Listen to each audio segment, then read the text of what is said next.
Antes de comenzar formalmente la entrega de la palabra de hoy, quiero tomarme unos minutos para realmente agradecer sinceramente a todos ustedes por lo que vivimos ayer. Como ustedes saben, yo salí unos días, 10 días atrás más o menos me fui, tipo vacaciones, unos días me di, y llegué la madrugada del viernes. Aterricé en Santiago, tenía algunas dudas de cómo estaban las cosas acá, pero ayer fui gratamente sorprendido porque, bueno, como usted vio, el lugar estaba hermoso, con luces, muy bonito, aseado, con la disposición de las sillas. Yo quiero agradecer a todos los que trasladaron sillas, hicieron aseo, prepararon el lugar, especialmente a los hermanos varones que tocó y las mujeres haciendo la parte del aseo. Quiero agradecer a Leito, no sé dónde se me fue, está ahí al fondo parece. Ahí está. Él puso también mucha de su tecnología, su infraestructura personal de su empresa para poder, ¿no es cierto?, estar con esas pantallas LED, con esas luces, con la ambientación apropiada.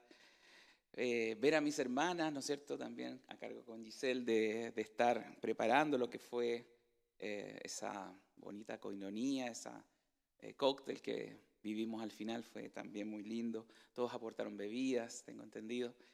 En fin, cada uno de ustedes también vino con su mejor tenida.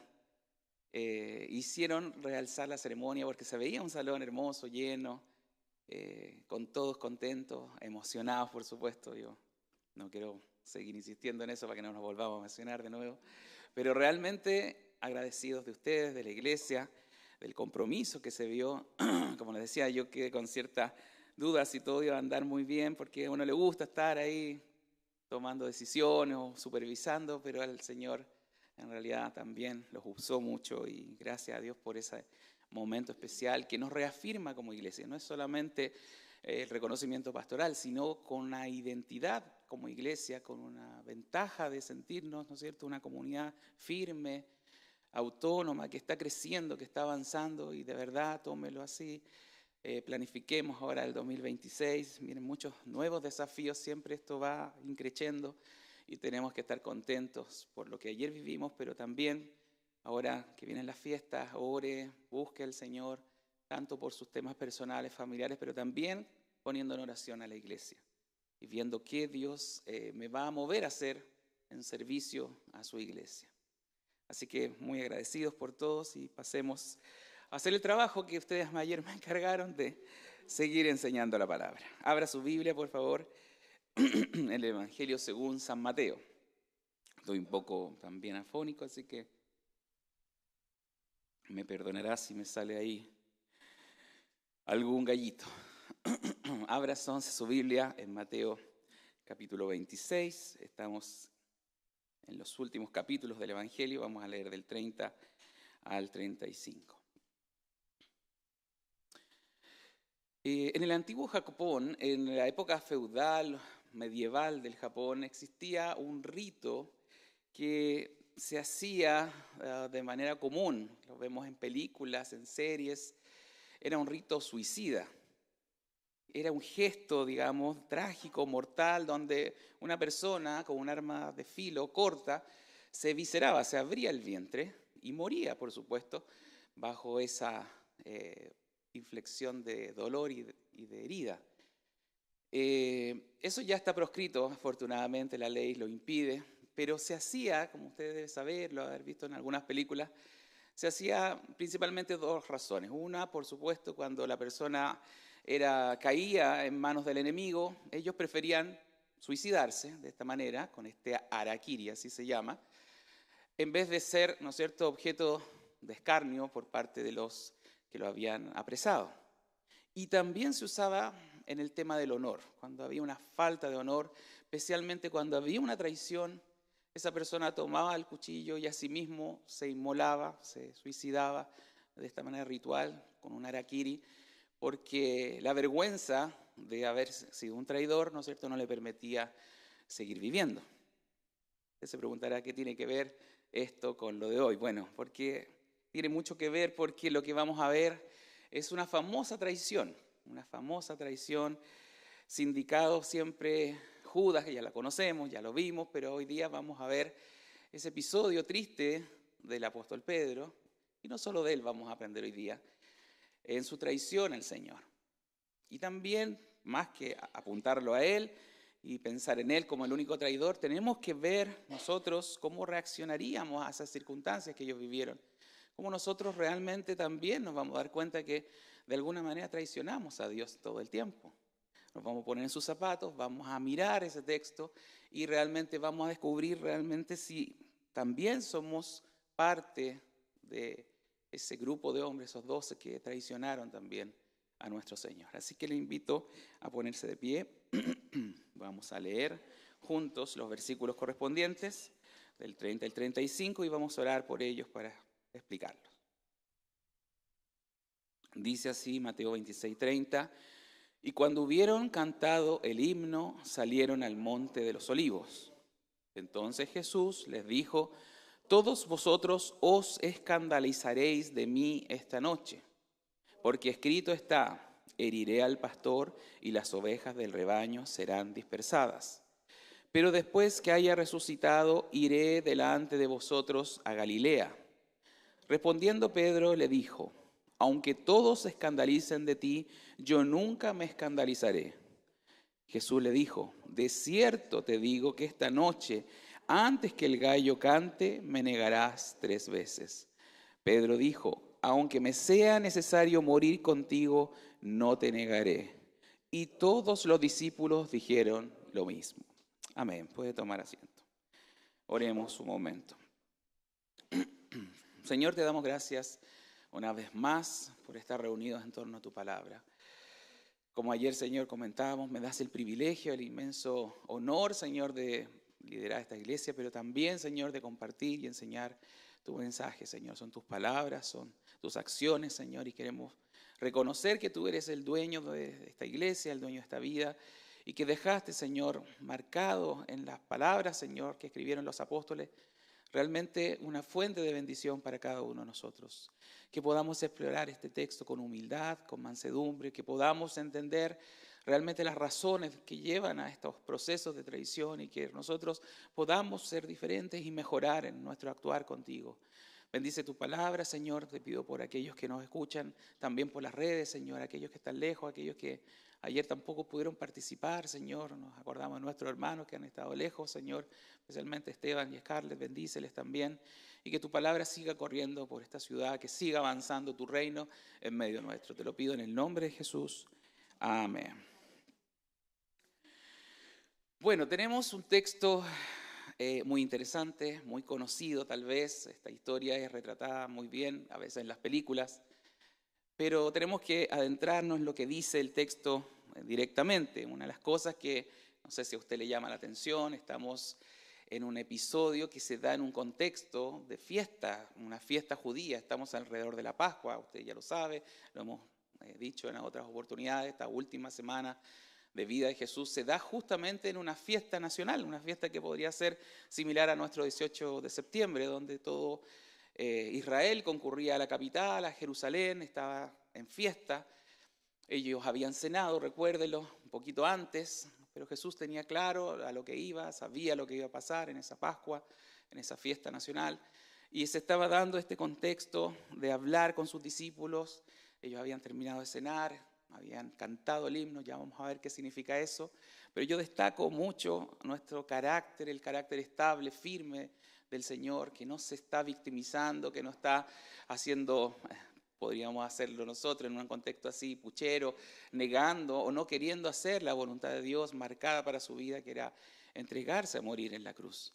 Es algo admirable de nuestro Señor que con tanta tranquilidad, sin, como le digo, victimizarse o hacer alguna comentario que no correspondía, Él está preparando a sus discípulos para un momento realmente difícil, el momento en el que iba a ser apresado, que iba a abandonarlos transitoriamente, y cómo ellos respondieron de una manera totalmente humana, totalmente equivocada, no haciendo caso a las palabras que Él estaba dando, eso como concepto general.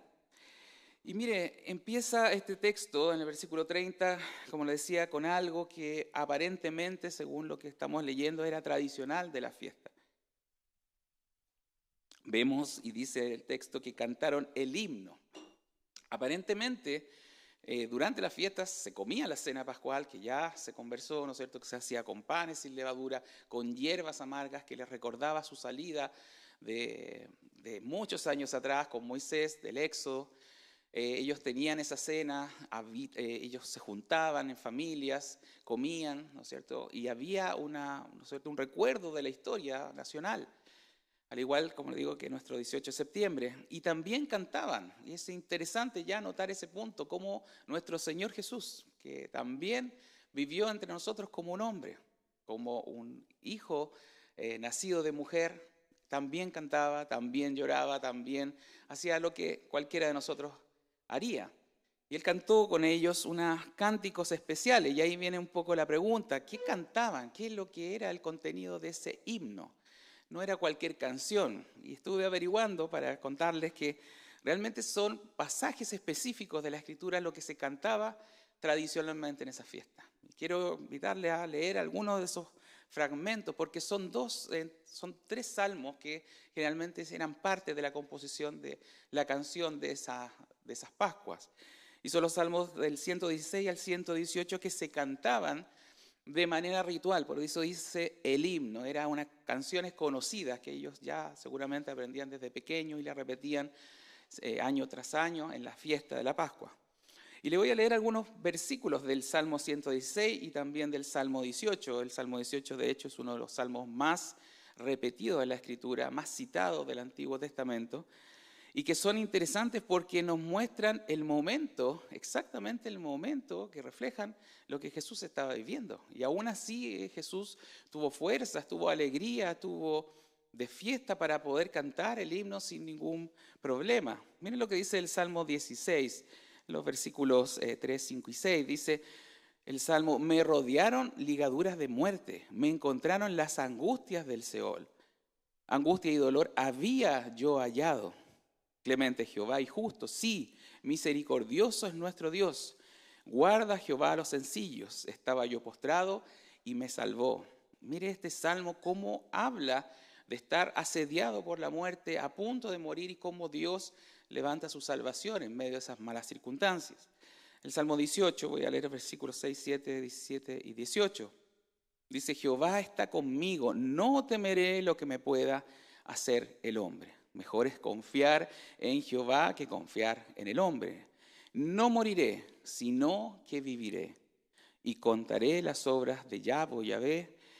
Me castigó gravemente Jehová, mas no me entregó a la muerte. Mire, estos versículos y parte de estas canciones muestran efectivamente el dolor, el sentimiento más profundo que Jesús iba a vivir.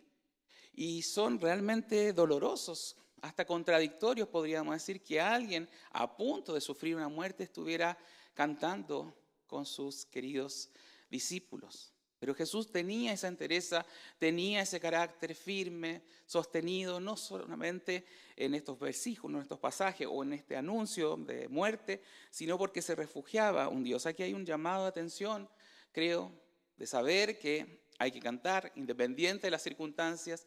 A veces los domingos cantamos, no venimos con la mejor disposición, tenemos problemas, llegamos atribulados, pero el Señor cantó en este peor momento de su vida, con angustia, con dolor, pero Él cantó al Señor y Él se refugió en su palabra para poder invocar su nombre. Así que nosotros tomamos ya desde ese primer versículo una gran lección para nuestra vida. Que independiente de cómo estén las cosas, tenemos que siempre reconocer a nuestro Dios. Él es nuestro Salvador, Él es nuestro Señor, a Él le debemos todo. Y Jesús no fue la excepción en este momento tan difícil de su vida, Él también cantó. Sigamos con este tema. Bueno, ellos, dice el versículo 30, cuando hubieron cantado el himno, este particular himno, salieron al Monte de los Olivos, un lugar muy cercano a las afueras de Jerusalén, que sabemos que ahí estaba el famoso huerto de Getsemaní, hasta el día de hoy está, usted puede ir a Israel y conocerlo. Pero ¿qué pasó en este trayecto? Aparentemente el texto nos da a entender que saliendo del lugar donde comieron la cena y yendo al huerto de Getsemaní o al Monte de los Olivos, entonces en el camino Jesús empieza a darle estas noticias de lo que iba a suceder pocas horas adelante. Y no son, por supuesto, buenas noticias ni para él, ni para los que estaban con él, que eran sus discípulos. Y cómo Jesús guía a través de esta adversidad, de estas circunstancias de muerte, de dolor, a sus queridos discípulos. Es interesante cómo esto incluso estaba escrito. Jesús es el que cita al profeta Zacarías en esta ocasión, y les voy a leer la cita original en Zacarías 13:7. Jesús cita al profeta que en su texto original dice: levántate, oh espada, contra el pastor y contra el hombre compañero mío, dice Jehová de los ejércitos. Heriré al pastor y serán dispersadas las ovejas y haré volver mi mano contra los pequeñitos. El pasaje original de donde Jesús se afirma para decirle y comunicarle a sus discípulos que viene una dificultad, que va a ser herido él como pastor. Él toma este pasaje que en la antigüedad se refería justamente a los mensajeros de Dios, a la dificultad que muchos en Israel escucharan a los profetas, más bien escuchaban a los falsos profetas, ¿no es cierto? Y que muchas veces los profetas correctos, verdaderos, eran heridos, eran dañados, eran dejados de oír. Él dice: ahora va a venir este momento donde el pastor va a ser herido y las ovejas van a ser dispersadas. Tal vez ellos en un morío de fiesta estaban muy tranquilos, estaban muy seguros. Ellos no pensaron nunca, a pesar de que Jesús les dijo que iba a morir en Jerusalén, que las autoridades judías estaban planificando su muerte. Ellos no pensaron que eso iba a suceder tan prontamente, pero Jesús, como vemos, les advierte y les dice qué tienen que hacer. No solamente es voy a salir de entre medio de ustedes, sino que les da indicaciones claras de que cuando esto pasara, ellos tuvieran esperanza, tuvieran fe de que una vez resucitado, una vez vuelto, ellos se iban a encontrar en Galilea. Mire, tal vez si nos tratamos de poner en los zapatos de ese momento de los apóstoles, ellos no entendieron mucho las palabras de Jesús y por eso vemos esa reacción tan violenta, tan escandalosa de no hacerle caso a las palabras de Jesús. Es interesante porque Jesús sabía el plan, sabía correctamente lo que estaba señalado en su palabra, la profecía, y sabía exactamente lo que iba a acontecer. Pero ellos no prestaron mucho oído. Vamos a analizar por qué somos así, por qué a veces no hacemos caso a la palabra de Dios en tantas cosas que nos advierte. Y Jesús no solamente les cita esta frase, sino que él mismo les dice: todos ustedes se van a escandalizar de mí, todos ustedes van a correr la misma suerte. Pero ellos discutían con el Señor.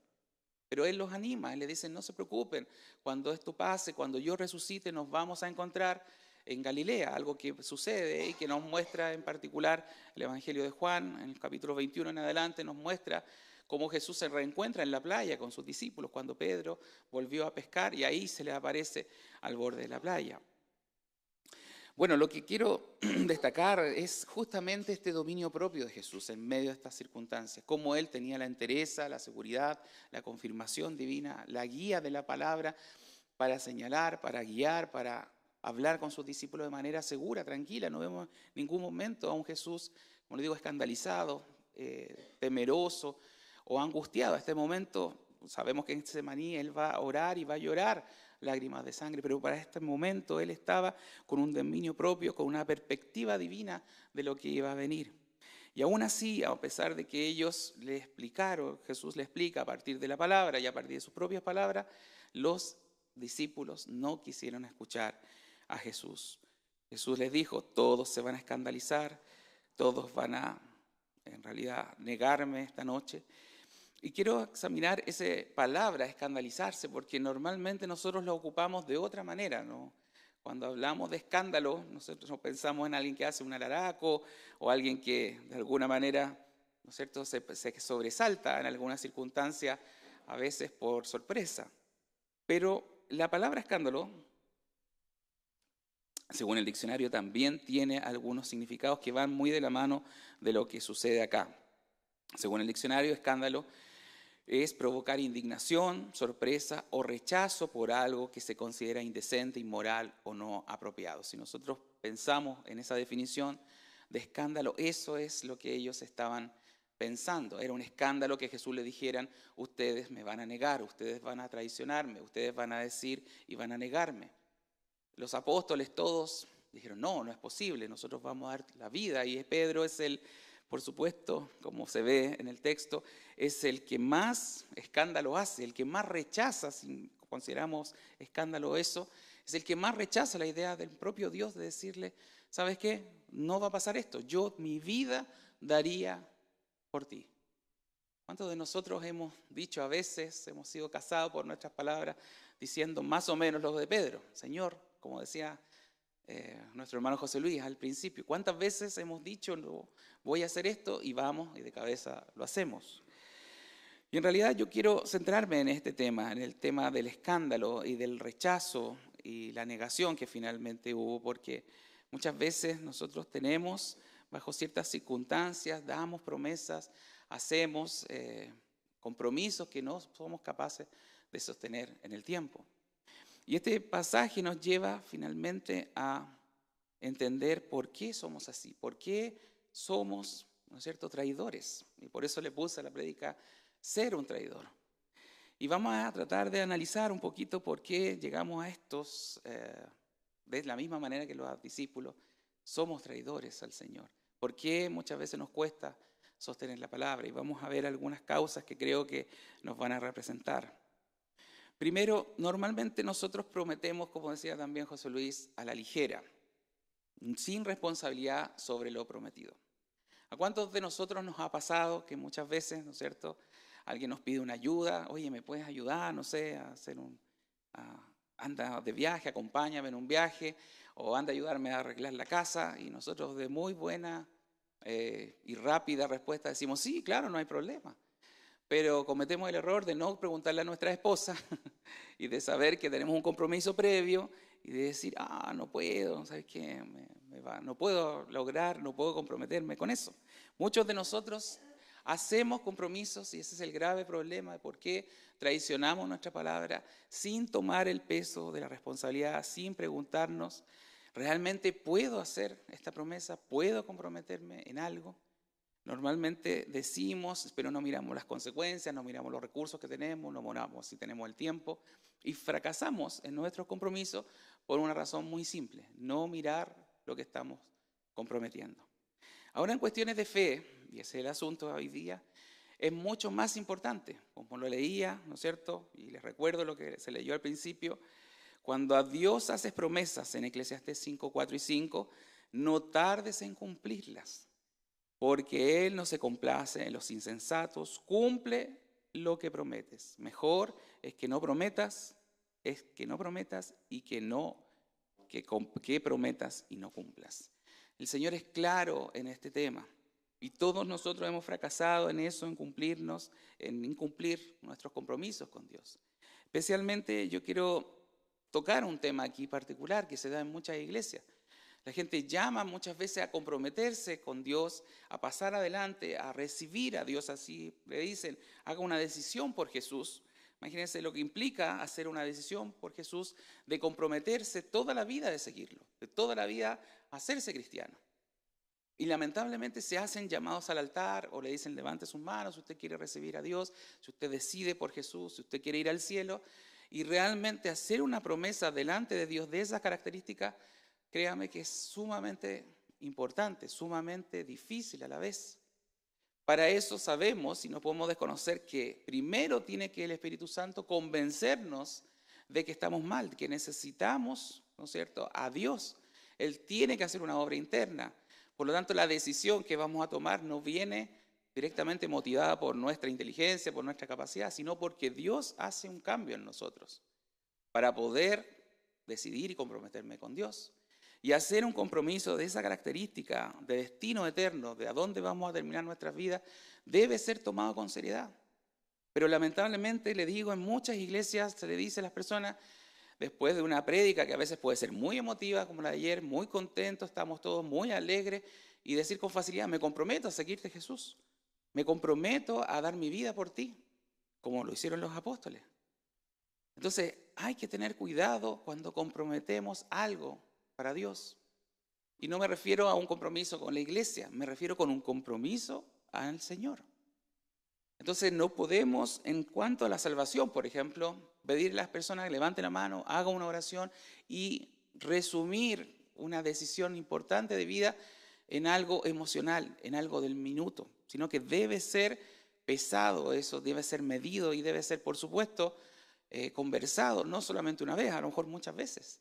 Y esperar que el Espíritu Santo motive a ese hombre y que no sea por una emoción del momento, por un bonito mensaje y por una bonita emoción, que rápidamente tomemos un compromiso con el Señor que es de por vida. Y todos nosotros estamos en este compromiso, tal como Jesús nos pide, que estemos comprometidos con Él cuando decimos, sí, Señor, yo quiero seguirte. Segundo punto, ¿por qué nosotros fracasamos en nuestras promesas?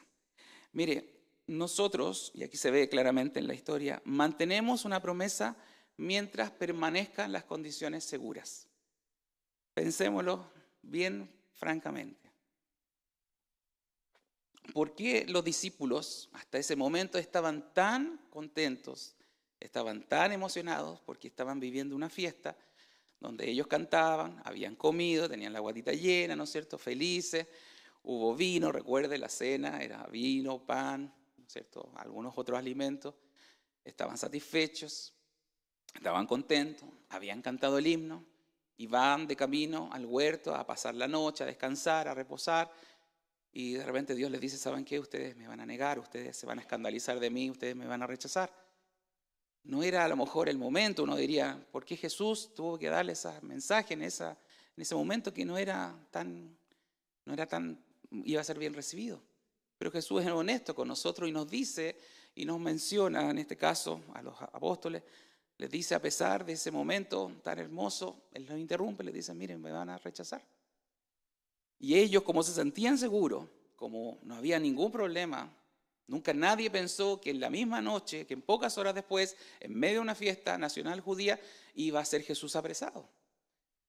Ellos no sabían de ese complot que estaba fraguando Judas, que había de venderlo y de recibir esas 30 mugrosas piezas de plata por traicionar a su Señor con el precio de un esclavo. Ellos no lo sabían. Pero las circunstancias hasta ahí eran seguras, eran pacíficas, no había ninguna exaltación, ninguna inquietud. Y para nosotros muchas veces, cuando las circunstancias son seguras, ¿no es cierto?, decimos, sí, Señor, yo te voy a seguir. Sí, Señor, voy a morir por ti, al igual que ellos. Pero tenemos que pensar a través de este episodio, ¿qué pasaría si las circunstancias cambiaran? Orábamos recién por la iglesia perseguida. Debemos seguir orando por hermanos que están cerca, tan cerca como en México, tan cerca como en partes de Colombia, donde están las FARC, donde mucha gente es perseguida por causa del Evangelio. ¿Qué pasaría si los vientos de cambio se fueran en contra de la iglesia? Aparentemente este candidato que acaba de salir electo no lo va a hacer. Pero tenemos que preguntarnos, y no es para intimidarlos ni para frustrarlos, ni que esté inquieto por esto, pero realmente, ¿qué pasaría si, por ejemplo, en el trabajo me dicen, ¿tú eres cristiano? Y me preguntan, y al decir sí, ¿eso me va a condenar a ser expulsado de mi trabajo? ¿Qué pasaría si me hacen bullying en el colegio, a lo mejor más jóvenes? O en la universidad, si entran. ¿Qué pasaría cuando confieso mi fe? ¿Voy a tener los mismos amigos? ¿Voy a seguir siendo, ¿no es cierto?, amigo de personas que me van a rechazar por causa del Evangelio? Tenemos que poner ciertas circunstancias desagradables porque Jesús fue claro, no solamente en este pasaje, de advertirnos que a veces vamos a ser traicionados y muchas personas van a negarnos a nosotros por causa de Jesús. Jesús lo dice claramente, le quiero recordar un pasaje que examinamos en Mateo 10, 37, 38. Jesús dice, el que ama a padre o madre más que a mí, no es digno de mí. El que ama a hijo o hija más que a mí, no es digno de mí. Y el que no toma su cruz, esto es lo más importante, el que no toma su cruz y sigue en pos de mí, no es digno de mí. Si nosotros pretendemos ser cristianos en las buenas y no en las malas, lo mismo que en el matrimonio, tenemos que pensar que hacemos compromisos de vida de pasar con nuestra esposa. En las buenas, en las malas, en la salud, en la enfermedad, en riqueza, en pobreza, es exactamente y mucho más con Dios. Nos estamos comprometiendo a seguirle y seguirle hasta la muerte. ¿Por qué? Porque la cruz, en el Imperio Romano, en ese momento histórico, significaba eso. No había vuelta atrás, significaba tomar la cruz y ser crucificado. Si amamos otras cosas por sobre Cristo, créame que no estamos cumpliendo esta promesa. Entonces, cuando nos comprometemos a ser sus discípulos, cuando queremos y decimos, sí, yo voy a estar bien, tenemos que igualmente pensar qué pasaría si cambian las circunstancias. ¿Seremos como los discípulos que a la primera dificultad lo negaron y se escandalizaron de él? Son preguntas válidas y tenemos que pensar en ello, porque de eso se trata, sacar lecciones del pasaje. Tercera cosa, ¿por qué seguimos en el tema de la traición? ¿Por qué traicionamos también? Mire, algo que nos dice el texto es porque ponemos la confianza en nosotros, que somos débiles, y no en la palabra de Dios. Este es algo muy importante de recordarnos. Mire, los discípulos, Jesús lo que le estaba haciendo es informándole lo que decían las profecías. Eso no le estaba agregando nada nuevo. Ellos incluso deberían haber sabido esas profecías o relacionarlas con Jesús, con el buen pastor, con el pastor de los pastores. Y Jesús toma la profecía de Zacarías y le dice, yo soy el pastor que va a ser herido y ustedes, las ovejas, van a ser dispersadas. Primera cosa, la palabra del Señor, las profecías se cumplen. Y Jesús la estaba cumpliendo perfectamente. Y después vuelve a decirle, son 2 veces, no solamente apoyado en la palabra, sino en la misma voz de él, en la misma conocimiento de Jesús, conocimiento que tiene de todas las cosas. Es doble, ¿no es cierto?, la alusión a Dios de que él iba a sufrir. Pero ¿qué pasó con Pedro? ¿Qué pasó con los demás? No, Señor, si eso no va a pasar. No, si yo no voy a escandalizarme de ti, yo no los voy a abandonar. Incluso voy a dar mi vida por ti si es necesario. Jesús, Pedro, antes que el gallo cante 2 veces, 3 veces me vas a negar. En pocas horas más me vas a negar 3 veces. Qué dolor, qué inconsistencia más grande para una persona, para cualquiera de nosotros. Y quiero decirle que con esto que realmente todos traicionamos al Señor y lo hacemos muy a menudo. Y quiero poner un ejemplo bien concreto que puede pasar en los jóvenes o incluso personas mayores.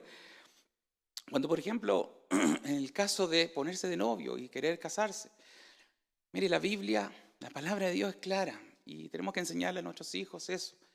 La única condición que pide Dios para que nos unamos a una persona es que sea no en un yugo desigual. Nos llama la palabra en Corintios a decir eso. Usted no se una en yugo desigual. Y eso es aplicable al matrimonio y también a lo mejor a los negocios, a sociedades que usted pueda hacer con alguien. No os unáis en yugo desigual. Es todo el requerimiento que Dios nos pide para saber elegir a un esposo o a una esposa. Pero ¿qué pasa? Y quiero darle tranquilidad. Eso no pasa en esta iglesia, pasa en otras iglesias. ¿Qué pasa en otras iglesias? Mire, yo lo he visto repetidamente. La gente dice, no, si yo estoy orando por mi novio. Yo le estoy predicando a mi novio. Algunos en otra iglesia piden pruebas. Voy a poner de prueba que caiga una lluvia tal día. Voy a pedir una señal del cielo porque yo sé que mi hombre o mi mujer el día de mañana se va a convertir. ¿Y qué terminan? Disfrazando, autoconvenciéndose, lamentablemente, de ir en contra directamente de la voluntad del Señor y de la palabra de Dios. Y eso no es bueno porque al final vienen las consecuencias de esas malas decisiones. Tenemos que decirle a nuestros niños la única condición para casarse, para ponerse de novio y después, y aún así el matrimonio entre cristianos no es tampoco un camino color de rosa. Pero tenemos que enseñar esas cosas de manera práctica. Y aún si usted lo agranda para cualquier circunstancia de vida, la palabra del Señor, la voluntad del Señor es lo más importante, donde somos protegidos, donde Dios nos cubre, donde realmente Dios actúa como Padre para defendernos, para evitarnos el dolor. Cada vez que de hecho nosotros pecamos, cada vez que nosotros no hacemos lo que está escrito en la palabra, cada vez que nosotros quebramos la voluntad de Dios, adivine qué hacemos. Traicionamos a Dios. Quebramos su voluntad. No creemos más sabios que Dios, creemos que tenemos mejor capacidad de evaluar las circunstancias, mejor visión del futuro, y estamos entonces negando una vez más lo que Dios nos ha dado. Hay un predicador, R.C. Sproul, que ya murió, famoso teólogo, que él decía que cada vez que nosotros pecamos, estamos haciendo una traición cósmica, así decía. Traición cósmica. ¿Por qué?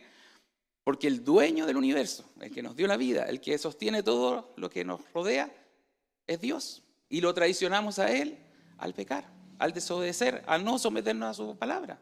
¿Quiénes somos nosotros para desafiar al Rey del universo? Piénselo así. Pero aquí tenemos el ejemplo de discípulos que, aunque estaba escrito en la palabra, aunque Jesús le está diciendo, esto va a pasar, ellos dijeron, no, de ninguna manera, estás equivocado, Jesús. ¿Cómo Dios se puede estar equivocando? ¿Cómo Dios puede decir una palabra en una profecía y no ser cumplida? Por eso tenemos que considerar este episodio doloroso, difícil, para decir, nosotros no podemos seguir en contra de Dios. Nuestro pecado es oposición activa al Rey del universo. Y tenemos que pensarlo así de serio, porque no es un juego el pecado. Estamos quemándonos muchas veces, estamos, ¿no es cierto?, jugando con fuego. Y jugar con fuego uno se va a quemar. Hay un predicador también famoso, Adrian Rogers, que dice que si no quiere caer, no tiene que andar en lugares resbalosos. Y eso es cierto. Jugar con el pecado, acercarse mucho, es como caminar al borde de una cornisa. Usted sabe que si se desequilibra, va a perder el control y se puede efectivamente caer. Por lo tanto, tomemos esta lección. Nosotros somos débiles, nosotros no somos fuertes, no podemos sostener nuestra palabra, pero sí la palabra de Dios nos puede guiar, nos puede hacer competentes, nos puede hacer fuertes. Pero si la atesoramos en nuestro interior y la cumplimos y nos sometemos a ella, de eso se trata. Cuarto punto, ¿por qué traicionamos? Traicionamos muchas veces con la excusa de que cayó el liderazgo, mire. Y esto tiene mucho que ver con lo que pasó ayer. Ayer tomamos una gran responsabilidad bajo el temor del Señor.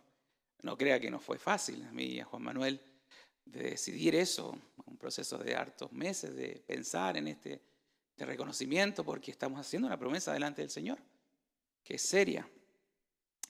Y fíjese que en este texto, aunque no es explícito, hay una causa de traición en parte, porque el ser humano es bueno para echarle la culpa a otros cuando no hace bien las cosas, cuando traiciona, cuando es infiel. Lo vemos en el huerto cuando, ¿no es cierto?, Dios llama a Adán, ¿por qué comiste del árbol? No, es que la esposa que me diste. Después llama a Eva, no, es que la serpiente me engañó. Siempre somos así, deslindamos responsabilidades con otros. Siempre estamos negando nuestra propia responsabilidad y muchas veces también la gente acusa en las iglesias que el liderazgo fracasó, es que no me miraron bien en la iglesia, es que no me saludaron, es que el pastor es muy serio, es que no me siento cómodo. Apuntamos al liderazgo. Ellos efectivamente perdieron a Jesús transitoriamente, pero Jesús proveyó para ellos, les dio el plan de salida, les dijo, cuando resucite nos encontramos en Galilea. Él no fue un mal pastor en ese aspecto, los cuidó hasta el último. Pero claro, por un periodo de tiempo, tal vez de días, de algunas horas, ellos estuvieron sin el pastor. Pero no pueden nunca, bajo ninguna circunstancia, uno culpar a otros de sus fracasos, de su infidelidad. A veces en la iglesia se da tristemente eso, que no, es que el hermanito me trató mal, me dijo, como digo, o el pastor, y se van de la iglesia y a veces no vuelven más, pero es una justificación para nuestra infidelidad. Nosotros tenemos que no caer en eso. Tenemos que reconocer que Dios nunca cambia, que Él es siempre fiel, que Él no se modifica por las circunstancias. Nosotros somos los que cambiamos de opinión y nos comprometemos y fracasamos. Por lo tanto, nunca podemos argumentar eso. Quinto punto, ¿por qué traicionamos? Porque somos infieles por naturaleza. Mire, hay algo de razón en esta frase o en este punto que hice, porque efectivamente cuando la raza humana cayó con Adán, entre todos los pecados también viene el pecado de la infidelidad. Y naturalmente la inclinación del hombre es a ser rebelde contra Dios. Pero quiero recordarles que a pesar de que incluso se estudia este tema, la infidelidad, hoy día la ciencia la está estudiando incluso como una causa genética, prácticamente también para justificarla. Están diciendo no, que hay algunos genes que determinan que, por ejemplo, la dopamina, que es una hormona de la recompensa, está más baja en aquellos que son infieles, o la vasopresina, otra que es vinculada al apego, bajan ciertas personas y por eso son infieles, por eso no. En el caso de la infidelidad matrimonial, por eso se hacen un desliz con otras personas. Aunque buscan causas genéticas, sabemos que la condición espiritual del ser humano es caída y que por esa naturaleza sí vamos a tener ese riesgo.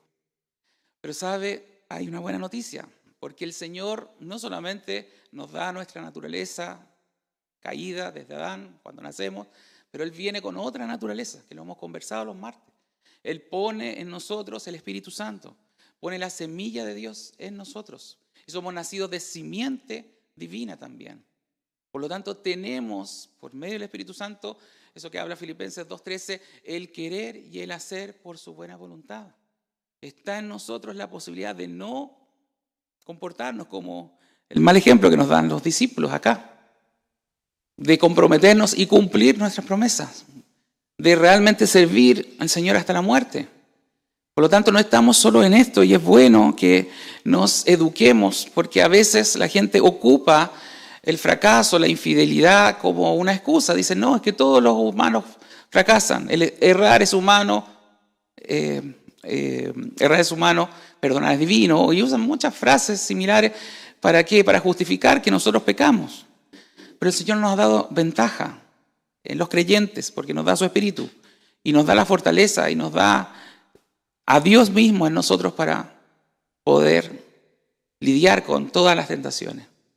Y creo que tenemos que también atender a la palabra de Dios, como en Romanos 12, 1, 2, acerca de que nosotros también tenemos que esforzarnos sobre esto, que nosotros tenemos que cambiar nuestra mentalidad, la mentalidad que adquirimos del mundo, que deja pasar muchas cosas, que el pecado, la infidelidad y tantas traiciones son habituales. Romanos 12, 1 y 2 nos dice: así que, hermanos, os ruego por la misericordia de Dios, que nos presentemos o que presentéis vuestros cuerpos, el lugar donde mora el pecado, su cuerpo, en su mente, en sus palabras, como decíamos.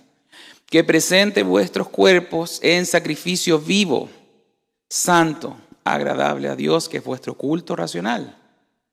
En un sacrificio, nos va a costar no pecar, nos va a costar ser fieles, nos va a costar comprometernos y cumplir, nos va a costar. Pero tiene que presentar su cuerpo, su vida en un sacrificio vivo, santo, agradable a Dios. No os conforméis, dice, versículo 2, a este siglo. No se conforme a lo que el mundo opina o lo que hace. No nos conformemos a este siglo, sino transformaos. Transfórmese en su mente. No se trata tanto físicamente, sino en su forma de pensar. No puede pensar como el resto de las personas. No puede decir, es que todos son infieles, que todos pecan, es que todos hacen esto.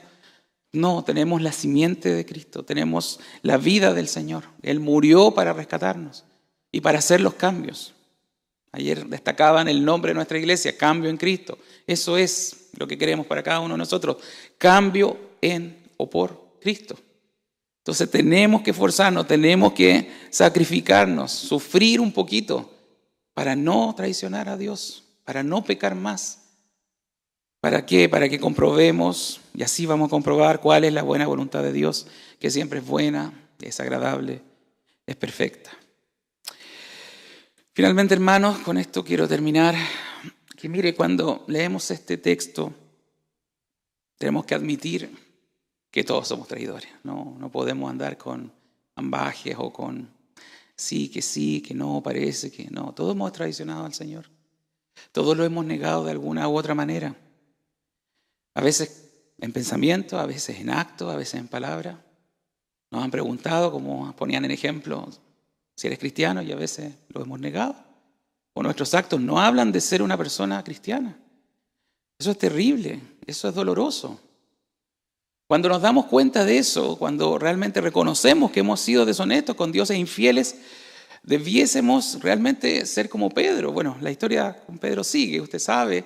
Lucas 22, 61, 62, relata, y especialmente las películas ponen mucho ese énfasis, que cuando el gallo cantó 3 veces, Jesús salía justamente del pretorio donde estaba siendo acusado y mira a Pedro, y Pedro mira a Jesús, algunas películas que lo muestran muy bien, Y se siente en la pantalla ese dolor por haber fracasado de Pedro.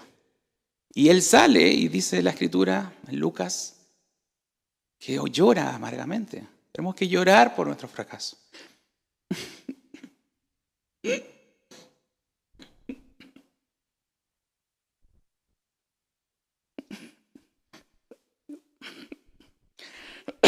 Pero sabe que el Señor es bueno. Él tiene misericordia de nosotros. Nos levanta. Y tal vez, como le decía en la historia de los samuráis, tal vez si fuésemos de esa manera como ellos, tal vez deberíamos repartir cuchillos aquí entre todos y todos, hacernos un harakiri, eso correspondería por el honor. Pero gracias a Dios, Él nos perdona. Él nos permite que nosotros continuemos y que sigamos adelante, a pesar de nuestras imperfecciones, a pesar de que somos fracasados de base. Pero el Señor sigue haciendo una obra entre nosotros, le insisto. El Señor es bueno, Él es amoroso, Él es fiel, como dice su palabra. Si fuésemos infieles, Él permanece fiel, Él no puede negarse a sí mismo. Esa es la esperanza que tenemos en esta iglesia y en cada uno de nosotros, de seguir avanzando a pesar de la dificultad, a pesar de este mundo que nos dice cosas contrarias a la palabra. Tenemos una guía, tenemos las palabras de Jesús hablándonos continuamente, cada reunión, cada domingo. Por lo tanto, tenemos que seguir adelante, tenemos que darnos fuerza y ánimo, para eso estamos, para eso nos reunimos. Que el Señor siga haciendo una obra, que aunque fuésemos infieles, sabemos que Él va a ser fiel, que sus promesas son seguras, que sus profecías se han cumplido y que Él hizo la obra por nosotros que no podíamos hacer. Por lo tanto, animémonos con este mensaje y especialmente si hemos sido infieles, si no se mate, por favor, no haga un harakiri en su casa ni aquí, sino que pidamos perdón, arrepintámonos y que el Señor nos siga conduciendo por sus caminos. Oremos.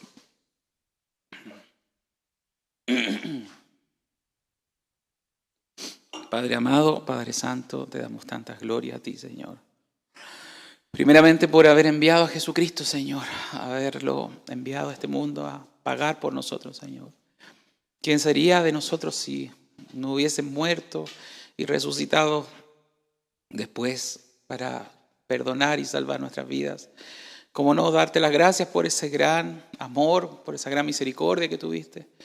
Porque no permite, Señor, que muramos en nuestros pecados, sino que nos perdonas y nos das nueva oportunidad para seguir cambiando nuestra vida, Señor. Gracias, Señor, porque eres bueno. Gracias por tu misericordia. Gracias, Señor, por también lo he vivido ayer como iglesia. Que nos fortalezca, Señor, que nos levante, que nos dé ánimo para seguir haciendo tu obra todo este próximo 2026 y que tu palabra siga, Señor, fortaleciéndonos, guiándonos, enseñándonos cada vez más, Señor. Una vez más quiero pedir por toda esta iglesia, por todos mis hermanos, aún los que están lejos, Señor, los que están fuera, para que tu obra siga avanzando, para que cambie radicalmente nuestra voluntad, nuestras malas decisiones, y que tú, Señor, seas glorificado por todos nosotros con nuestros actos, Señor, y con nuestras palabras. Bendice tu obra, Señor, y gracias por tocar, Señor, nuestras vidas por medio de tu mensaje. Te lo pido todo esto en el nombre de Jesús. Amén. Vamos a ponernos de pie para cantar una alabanza.